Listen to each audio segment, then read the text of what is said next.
as we go through the transition, it's important to bear in mind that unlike kind of the very developed world and generally the global north, they have a very stable power system, and all they're doing is fuel switching, which means they're taking out the coal, they're taking out the gas, and they're switching it to other technologies.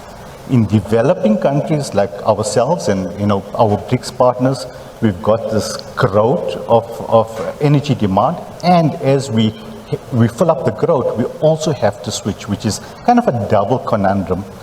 So where we got to was, I think in the midst of 2008, we had the first bout of load shedding. And it is really symptomatic of kind of long-term planning and long-term implementation.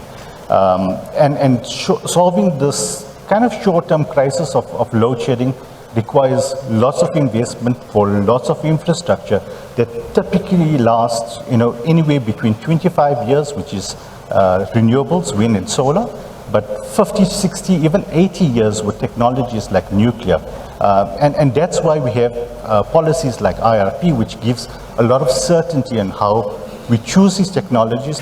As consumers in South Africa have had to make a plan, essentially, to minimize the impact of load shedding. And so there's been an upsurge in the use of solar panels, batteries, inverters by local businesses and also by homes.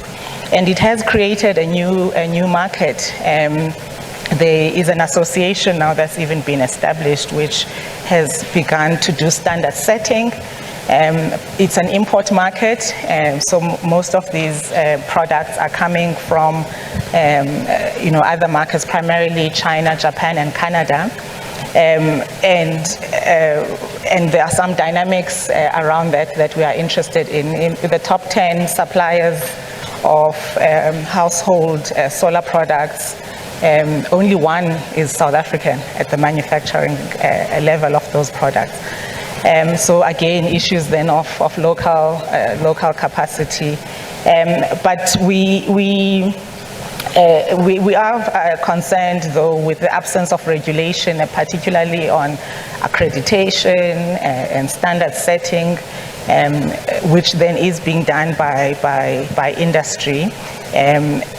So it is something we're watching. Maybe I shouldn't say concern at this word, it's a strong word, but it is something we are watching because we have had competition problems in the past related to standard setting that have led to forms of cartels. So this is just an area which we would continue engaging or watching and to some extent engaging the association on if need be.